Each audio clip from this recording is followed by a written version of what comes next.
Hello friends, ഇന്ന് നമുക്ക് സെറോദയിൽ എങ്ങനെ ഏറ്റവും പുതിയ രീതിയിൽ ഫ്രീ ആയിട്ട് ഡിമാറ്റ് അക്കൗണ്ട് ഓപ്പൺ ചെയ്യാമെന്ന് നോക്കാം. സെറോദയിൽ മുൻകാലങ്ങളിൽ അക്കൗണ്ട് ഓപ്പൺ ചെയ്യാൻ 200 രൂപ അക്കൗണ്ട് ഓപ്പണിംഗ് ചാർജ് ഉണ്ടായിരുന്നു.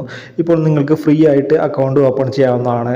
ഫ്രീ ആയിട്ട് അക്കൗണ്ട് ഓപ്പൺ ചെയ്യാനുള്ള സെറോദയുടെ ലിങ്ക് ഞാൻ വീഡിയോയുടെ താഴെ ഡിസ്ക്രിപ്ഷനിലും കമൻറ്റ് ബോക്സിലും കൊടുത്തിട്ടുണ്ട്. അതിൽ ക്ലിക്ക് ചെയ്യുകയാണെങ്കിൽ നിങ്ങൾ ഡയറക്റ്റ് ആയിട്ട് സെറോദയുടെ വെബ്സൈറ്റിൽ എത്തിച്ചേരുന്നതായിരിക്കും. അപ്പോൾ ഇതുപോലൊരു ഇൻ്റർഫേസ് ഓപ്പൺ ആയി വരും. ഇവിടെ നിങ്ങളുടെ മൊബൈൽ നമ്പർ തെറ്റുകൂടാതെ ടൈപ്പ് ചെയ്ത് കൊടുക്കുക. അതിനുശേഷം താഴെയുള്ള കണ്ടിന്യൂ ബട്ടൺ ക്ലിക്ക് ചെയ്യുക. ഇപ്പോൾ നിങ്ങൾ കൊടുത്തിട്ടുള്ള മൊബൈൽ നമ്പറിലേക്ക് OTP വരുന്നതായിരിക്കും. ആ OTP ഇവിടെ തെറ്റുകൂടാതെ ടൈപ്പ് ചെയ്ത് കൊടുക്കുക. അതിനുശേഷം കണ്ടിന്യൂ ബട്ടൺ പ്രസ് ചെയ്യുക. അടുത്തതായി നിങ്ങളുടെ ഇമെയിൽ ID അവിടെ എൻ്റർ ചെയ്ത് കൊടുക്കുക. അതിനുശേഷം കണ്ടിന്യൂ ബട്ടൺ പ്രസ് ചെയ്യുക. അപ്പോൾ നിങ്ങളുടെ ഇമെയിൽ IDയിലേക്ക് ഒരു OTP വരുന്നതായിരിക്കും. ആ OTP ഇവിടെ തെറ്റുകൂടാതെ ടൈപ്പ് ചെയ്ത് കൊടുത്ത് കണ്ടിന്യൂ ബട്ടൺ പ്രസ് ചെയ്യുക. ഇപ്പോൾ നിങ്ങളുടെ പാൻ കാർഡ് ഡീറ്റെയിൽസ് കൊടുക്കാനുള്ള ഓപ്ഷനാണ് വന്നിരിക്കുന്നത്. ഇവിടെ പാൻ കാർഡ് നമ്പർ തെറ്റുകൂടാതെ ടൈപ്പ് ചെയ്ത് കൊടുക്കുക. അതിന് താഴെയായിട്ട് ഡേറ്റ് ഓഫ് ബർത്തും സെലക്ട് ചെയ്യുക. പാൻ കാർഡിൽ കൊടുത്തിരിക്കുന്ന അതേ ഡേറ്റ് ഓഫ് ബർത്താണ് ഇവിടെ കൊടുക്കേണ്ടത്. അതിനുശേഷം കണ്ടിന്യൂ ബട്ടൺ പ്രസ് ചെയ്യുക. അപ്പോൾ നമ്മുടെ പാൻ കാർഡിൽ ഉള്ള ഡീറ്റെയിൽസ് ഇവിടെ ഓട്ടോമാറ്റിക്കായിട്ട് വന്നിട്ടുണ്ടോ, നമ്മുടെ അഡ്രസ്സൊക്കെ വന്നിട്ടുണ്ടോ, അതൊക്കെ ജസ്റ്റ് റീഡ് ചെയ്യുക. അത് ഏറ്റവും താഴെ as per KYC registered records അത് രണ്ട് ടിക്ക് ചെയ്ത് കൊടുത്തതിന് ശേഷം കണ്ടിന്യൂ ബട്ടൺ ക്ലിക്ക് ചെയ്യുക. അടുത്ത് കണ്ടിന്യൂ ടു ഡിജി ലോക്കർ എന്നുള്ള ഓപ്ഷൻ ഉണ്ട്. ആ ഓപ്ഷൻ ക്ലിക്ക് ചെയ്യുക. അപ്പോൾ ഇതുപോലെ ആധാർ കാർഡിൻ്റെ ഡീറ്റെയിൽസ് കൊടുക്കാനുള്ള ഓപ്ഷനാണ് വന്നിരിക്കുന്നത്. അവിടെ നിങ്ങളുടെ ആധാർ നമ്പർ തെറ്റുകൂടാതെ ടൈപ്പ് ചെയ്ത് കൊടുക്കുക. അടുത്ത് ക്യാപ്ച കോഡും ടൈപ്പ് ചെയ്ത് കൊടുത്ത് നെക്സ്റ്റ് ബട്ടൺ ക്ലിക്ക് ചെയ്യുക. അപ്പോൾ നമ്മുടെ ആധാർ കാർഡ് ലിങ്ക് ചെയ്തിട്ടുള്ള മൊബൈൽ നമ്പറിലേക്ക് OTP വരുന്നതായിരിക്കും. ആ OTPയും ഇവിടെ തെറ്റുകൂടാതെ ടൈപ്പ് ചെയ്ത് കൊടുക്കുക. അതിനുശേഷം കണ്ടിന്യൂ ബട്ടൺ ക്ലിക്ക് ചെയ്യുക. അടുത്ത് നിങ്ങളുടെ you are already registered with ഡിജി ലോക്കറിൽ നിങ്ങൾ മുൻപ് വല്ല പാസ്വേഡ് എങ്ങാനും സെറ്റ് ചെയ്ത് വെച്ചിട്ടുണ്ടെങ്കിൽ ആ പാസ്വേഡ് ഇവിടെ സെറ്റ് ചെയ്ത് കൊടുക്കാവുന്നതാണ്, ടൈപ്പ് ചെയ്ത് കൊടുക്കാവുന്നതാണ്. പാസ്വേഡ് ഓർമ്മയില്ലെങ്കിൽ ഫോർഗോട്ട് സെക്യൂരിറ്റി പിൻ എന്നുള്ള ഓപ്ഷൻ ക്ലിക്ക് ചെയ്ത് പാസ്വേഡ് റിക്കവർ ചെയ്ത് എടുക്കാവുന്നതാണ്. മുൻപ് വേറെ ഏതെങ്കിലും ഡിമാറ്റ് അക്കൗണ്ട് എടുത്തിട്ടുണ്ടെങ്കിൽ നിങ്ങൾ ചിലപ്പോൾ പാസ്വേഡ് കൊടുത്തിട്ടുണ്ടാവും. അതിനുശേഷം കണ്ടിന്യൂ ബട്ടൺ ക്ലിക്ക് ചെയ്യുക. അടുത്ത് നമ്മുടെ ഡീറ്റെയിൽസ് ആധാർ കാർഡിൽ നിന്ന് നമ്മുടെ ഡീറ്റെയിൽസ് എടുത്തിട്ടുണ്ട്. അപ്പോൾ അത് എല്ലോ എന്നുള്ള ഓപ്ഷൻ കൊടുക്കുക.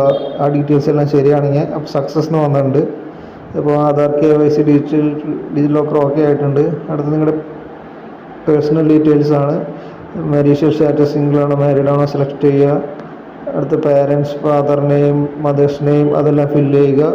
ആനുവൽ ഇൻകം എത്രയാണെന്ന് വെച്ചാൽ സെലക്ട് ചെയ്യുക. പലതരത്തിലുള്ള ഓപ്ഷൻസ് കൊടുത്തിട്ടുണ്ട്. ട്രേഡിംഗ് എക്സ്പീരിയൻസും കൊടുത്തിട്ടുണ്ട്. അത് നിങ്ങളുടെ എക്സ്പീരിയൻസ് അനുസരിച്ച് സെലക്ട് ചെയ്യാം. അതിനുശേഷം നിങ്ങളുടെ ഒക്യുപ്പേഷൻ ഏതാണെന്നുണ്ട്, പ്രൈവറ്റ് ആണോ ഗവൺമെൻറ് സെക്ടർ ആണോ അതിനനുസരിച്ച് സെലക്ട് ചെയ്യുക. റണ്ണിങ് അക്കൗണ്ട് സെറ്റിൽമെൻറ്റ് ക്വാർട്ടർലി ഉണ്ട്, മന്ത്ലി സെറ്റിൽമെൻറ്റ് ഉണ്ട്. നിങ്ങൾക്ക് അതിനനുസരിച്ച് സെലക്ട് ചെയ്യാം. മന്ത്ലി സെലക്ട് ചെയ്യുന്നത് നല്ലൊരു. അതിനുശേഷം പൊളിറ്റിക് എക്സ്പോസ്ഡ് നോ ആണ്. അടുത്ത് ബാങ്ക് അക്കൗണ്ട് ഡീറ്റെയിൽസ് ആണ് കൊടുക്കേണ്ടത്. ഇപ്പോൾ നമ്മൾ കൊടുക്കുന്ന ബാങ്ക് അക്കൗണ്ടിൽ നിന്നായിരിക്കും സെറോദിലേക്ക് ഫണ്ട് ആഡ് ചെയ്യാൻ കഴിയുകയുള്ളൂ. അതായത് ബാങ്ക് അക്കൗണ്ട് ഡീറ്റെയിൽസ് കൊടുക്കാനായിട്ട് ബ്രാഞ്ചിൻ്റെ IFSC കോഡ് ഇവിടെ തെറ്റുകൂടാതെ ടൈപ്പ് ചെയ്ത് കൊടുക്കുക. IFSC കോഡ് ടൈപ്പ് ചെയ്യുമ്പോൾ തന്നെ താഴെ MISCR കോഡ് ഓട്ടോമാറ്റിക്കായിട്ട് വരുന്നതായിരിക്കും. പിന്നെ ബാങ്ക് അക്കൗണ്ട് നമ്പറും തെറ്റുകൂടാതെ ടൈപ്പ് ചെയ്ത് കൊടുക്കുക. ബാങ്ക് അക്കൗണ്ട് 2 പ്രാവശ്യം ടൈപ്പ് ചെയ്ത് കൊടുത്ത് I agree ക്ലിക്ക് ചെയ്ത് കണ്ടിന്യൂ ബട്ടൺ പ്രസ് ചെയ്യുക. അടുത്തൊരു വെബ് ക്യാം വെരിഫിക്കേഷനാണ്. നിങ്ങളുടെ ഒരു സെൽഫി ഫോട്ടോ എടുക്കണം. നിങ്ങൾ ഫോട്ടോ എടുക്കുമ്പോൾ ഇതിലൊരുപോലെ ഒരു നമ്പർ വന്നിട്ടുണ്ടാവും. ആ നമ്പർ ഒരു വെള്ള പേപ്പറിൽ എഴുതി പിടിച്ചിട്ട് ഒരു സെൽഫി ഫോട്ടോ എടുക്കേണ്ടി വരും.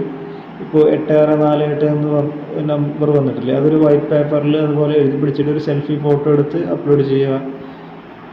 ഫോട്ടോ കറക്റ്റ് ആണെങ്കിൽ ക്യാപ്ചർ എന്നുള്ള ഓപ്ഷൻ ഉണ്ട് താഴെ ഉള്ളത്. ആ ക്യാപ്ചർ എന്ന ഓപ്ഷൻ ക്ലിക്ക് ചെയ്യുക.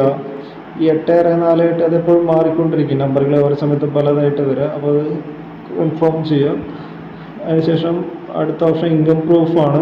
ഇൻകം പ്രൂഫ് ഓപ്ഷണലാണ്. നിങ്ങൾ കൊമ്മ്യൂണിറ്റി ഫ്യൂച്ചർ ആൻഡ് ഓപ്ഷൻ അതിലൊക്കെ ചെയ്യേണ്ടതെങ്കിലാണ് അപ്ലോഡ് ചെയ്യേണ്ട ആവശ്യമുള്ളൂ. ഓപ്ഷനിലാണ്, വേണമെങ്കിൽ ചെയ്താൽ മതി. അപ്ലോഡ് ചെയ്യണമെങ്കിൽ അപ്ലോഡ് എന്നുള്ള ഓപ്ഷൻ ക്ലിക്ക് ചെയ്തിട്ട് അപ്ലോഡ് ചെയ്യാവുന്നതാണ്. അതിന് താഴെ സിഗ്നേച്ചർ എന്നുള്ള ഓപ്ഷൻ ഉണ്ട്. അതിൽ ക്ലിക്ക് ചെയ്തിട്ട് നിങ്ങളുടെ സ്ക്രീനിൽ തന്നെ നിങ്ങൾ ഫിംഗർ കൊണ്ട് നിങ്ങൾ സിഗ്നേച്ചർ ഇടാവുന്നതാണ്. സിഗ്നേച്ചർ ഇട്ടതിന് ശേഷം നെക്സ്റ്റ് ബട്ടൺ ക്ലിക്ക് ചെയ്യുക. അടുത്ത് നോമിനീസ് എന്ന ഓപ്ഷനാണ്. നിങ്ങൾക്ക് ഏതെങ്കിലും നോമിനികളെ ആഡ് ചെയ്യാൻ നിങ്ങൾക്ക് അക്കൗണ്ട് അതിന് ആഡ് നോമിനി ഓപ്ഷൻ ക്ലിക്ക് ചെയ്താൽ നിങ്ങൾക്ക് നോമിനി ആഡ് ചെയ്യാം. നോ സ്കിപ്പ് ദിസ് എന്നാണെങ്കിൽ നിങ്ങൾക്ക് പിന്നീട് നോമിനികളെ ആഡ് ചെയ്യാവുന്നതാണ്. ഞാൻ തൽക്കാലം നോ സ്കിപ്പ് കൊടുത്തിട്ട് നെക്സ്റ്റ് സ്റ്റെപ്പിലേക്ക് വന്നു. ലാസ്റ്റ് സ്റ്റെപ്പാണ് സൈൻ ചെയ്യാനുള്ള ഓപ്ഷനാണ്. ഡിജിറ്റലി സൈൻ ചെയ്യാനുള്ള ഓപ്ഷനാണ്. ഇപ്പോൾ ടേംസ് ആൻഡ് കണ്ടീഷനും വന്നിട്ടുണ്ട്. അതിൽ സൈൻ നൗ എന്ന ഓപ്ഷൻ ക്ലിക്ക് ചെയ്യുക. അപ്പോൾ ഡിജിയോൻ്റെ ഒരു വെബ്സൈറ്റിലേക്ക് പോയിട്ടുണ്ട്. ഇവിടെ നിങ്ങളുടെ ആധാർ നമ്പർ തെറ്റുകൂടാതെ ടൈപ്പ് ചെയ്ത് കൊടുക്കുക. 1228 ആധാർ നമ്പർ ടൈപ്പ് ചെയ്തതിനു ശേഷം സെൻഡ് OTP ബട്ടൺ ക്ലിക്ക് ചെയ്യുക. അപ്പോൾ OTP വന്നിട്ടുണ്ടാവും. ആ OTP ഇവിടെ തെറ്റുകൂടാതെ ടൈപ്പ് ചെയ്തതിനു ശേഷം വെരിഫൈ ആൻഡ് സൈൻ എന്നുള്ള ഓപ്ഷൻ ക്ലിക്ക് ചെയ്യുക. ജസ്റ്റ് ഒന്ന് വെയിറ്റ് ചെയ്യുക. Your profile has been verified എന്ന മെസ്സേജ് വന്നിട്ടുണ്ട്. ഇപ്പോൾ ഇവിടെ ഈ സൈൻ ഡോക്യുമെൻറ്റ് ക്ലിക്ക് ചെയ്താൽ അല്ലെങ്കിൽ ഫിനിഷ് ക്ലിക്ക് ചെയ്താൽ നെക്സ്റ്റ് സ്റ്റെപ്പിലേക്ക് പോകുന്നതാണ്. Your application is being reviewed, this could take up to 24 hours. നിങ്ങളുടെ സെറോദയുടെ യൂസർ ID-യും മെസ്സേജ് ആയിട്ട് വന്നിട്ടുണ്ട്. ID-യും ഇവിടെ എഴുതി കാണിക്കുന്നുണ്ട്. ലോഗിൻ ടു കൈറ്റ് എന്നുള്ള ഓപ്ഷൻ അടിയിൽ കാണിക്കുന്നുണ്ട്. അതായത് സെറോദയുടെ ആപ്പാണ് കൈറ്റ് എന്നുള്ളത്. ട്രേഡ് ചെയ്യാൻ കൈറ്റ് ആപ്പാണ് ഉപയോഗിക്കുക. അപ്പോൾ നിങ്ങൾ പ്ലേ സ്റ്റോറിൽ കയറിയിട്ട് സെറോദയുടെ കൈറ്റ് ആപ്പ് ഡൗൺലോഡ് ചെയ്യുക. എന്നിട്ട് യൂസർ ID എൻ്റർ ചെയ്യുക. എന്നിട്ട് ഫോർഗോട്ട് പാസ്വേഡ് അടിച്ച് പാസ്വേഡ് സെറ്റ് ചെയ്യാവുന്നതാണ്.